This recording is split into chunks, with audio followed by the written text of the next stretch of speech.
This is probably going to take an escalation before we get a resolution.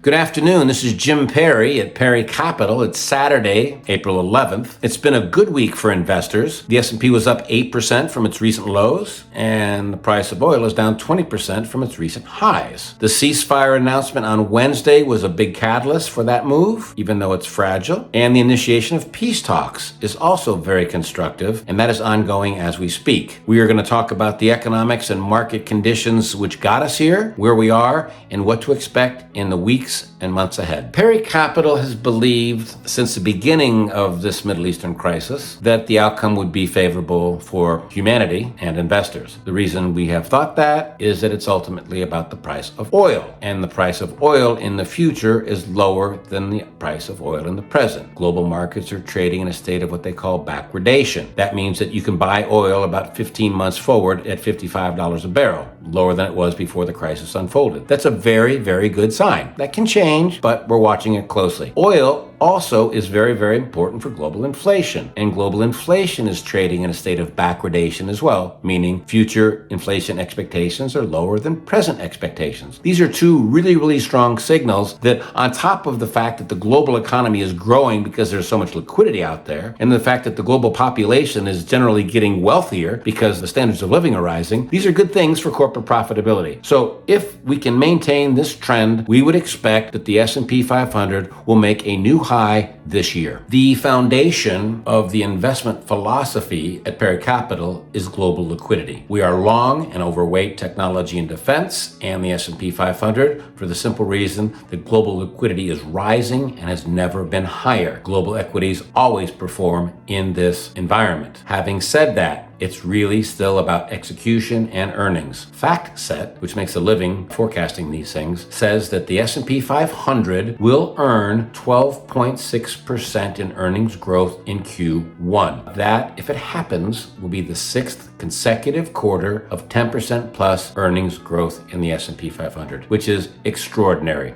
I'm not sure it's ever happened before. The second thing we look at is the technology sector. And I would say to you that this is the driver of the U.S. economy and the global economy right now. FactSet also suggests that the revenue growth rate in the technology sector of the S&P 500 in Q1 will rise at 27%. Again, extraordinary. On top of that, earnings growth in the tech sector is expected to rise almost 45%. This is encouraging and suggests that all investors should continue to think about buying dips in this sector. It's going to continue to drive the global economy. I believe that to my heart. We're going to have ups and downs. This is not going to be a straight line. This is a geopolitical crisis right now. We're trying to negotiate a peace process with gangsters, with terrorists, with thugs. They don't understand anything other than guns and money. And the fact is, this is probably going to take an escalation before we get a resolution. That escalation will mean controlling the flow of oil from Iran and controlling the flow of money that goes into Iran because of those sales. That's probably going to have to happen. That's our base case scenario. Let's see how it goes.